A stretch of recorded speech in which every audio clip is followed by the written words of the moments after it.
Allez, je vous montre mon dernier petit gadget que je me suis acheté il y a 2 semaines.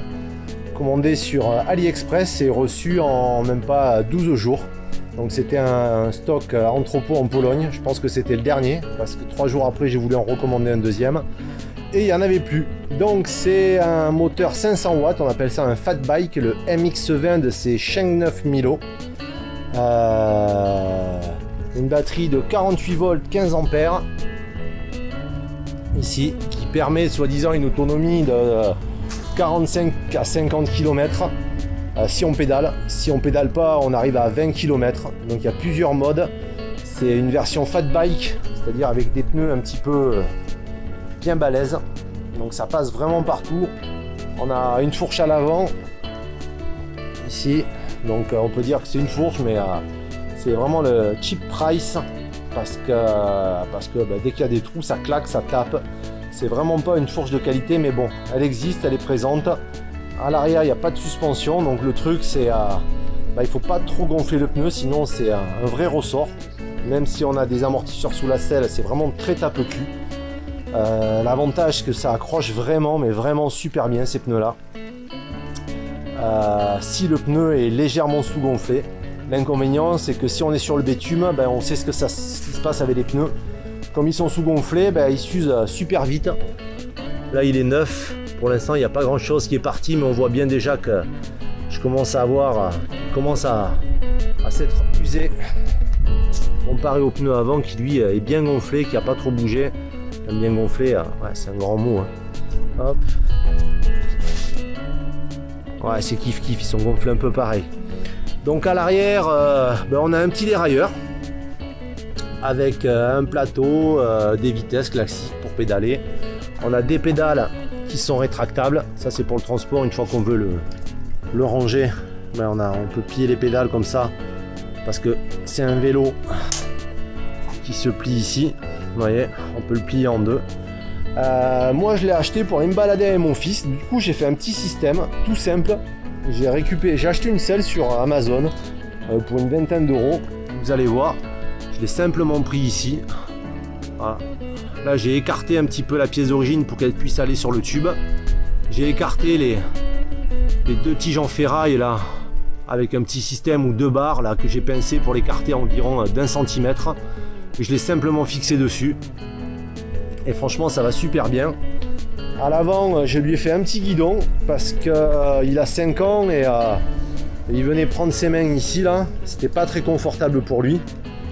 Donc j'ai imprimé une petite pièce en 3D avec un petit guidon. Là c'est un provisoire. Il faut que je le recoupe et que je lui mette des jolies poignées dessous.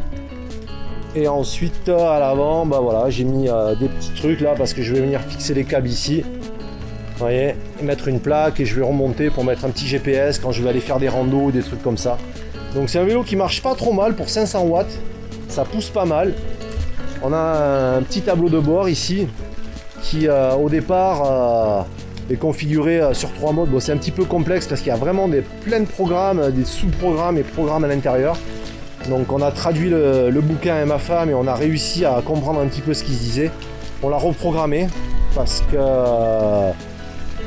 il partait direct plein pot quoi. La vitesse de pointe c'est 45 km/h s'il n'y a pas de vent, en ligne droite, facile. Mais le problème c'est que dès le premier mode, il partait tellement vite qu'on pouvait même plus pédaler et c'était trop réactif. Donc on l'a reprogrammé pour que je puisse avec mon fils faire des petites balades et que même si j'accélère à fond ici, il n'y a pas la clé dessus. Donc je vous ferai une petite vidéo pour vous montrer exactement comment il fonctionne et comment on peut le reprogrammer facilement. Mais c'est vraiment quelque chose qu'il faut faire parce que sinon c'est une turbine, il part trop vite quoi, et c'est vraiment pas agréable parce qu'entre le temps de delay de la pédale, c'est-à-dire dès qu'on pédale, il y a environ 2 secondes de réaction entre le moment où on pédale et le moment où le moteur s'engage. Mais comme c'est un 500 watts, ça part assez vite. C'est assez spécial à gérer, surtout en ville, peut-être à l'extérieur en chemin ou sur des longs parcours, ça pose pas de problème. Mais moi je m'en sers pour aller faire les courses. Donc il est vraiment pas mal, il y a un petit porte-bagages à l'arrière, la selle est confortable. Là j'ai dû faire une 40aine de kilomètres, aussi bien sur route que sur des petits chemins. Il faut que j'aille le tester dans le sable pour voir ce que ça donne. J'ai la chance d'habiter pas trop loin de la mer, aux alentours de Port-Camargue, le Gros-du-Roi. Donc c'est c'est un bon achat. Voilà, je l'ai payé 1098 €. Je pense que c'est un bon investissement. J'ai dû rajouter, ici j'ai fait un petit système avec une barre en alu, des petits cale-pieds, une pièce imprimée en 3D aussi là, qui permet à mon fils de pouvoir poser ses pieds tranquillement. Mais voilà, c'est vraiment super fun, aussi bien pour aller se promener qu'aller faire les courses.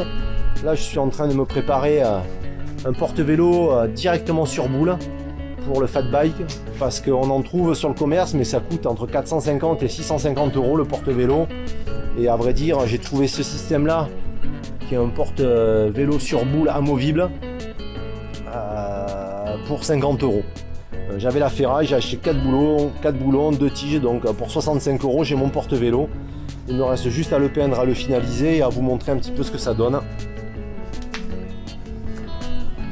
Donc ouais, pour l'instant, voilà, quelques kilomètres de fait, ça se passe plutôt bien, c'est un bon bike.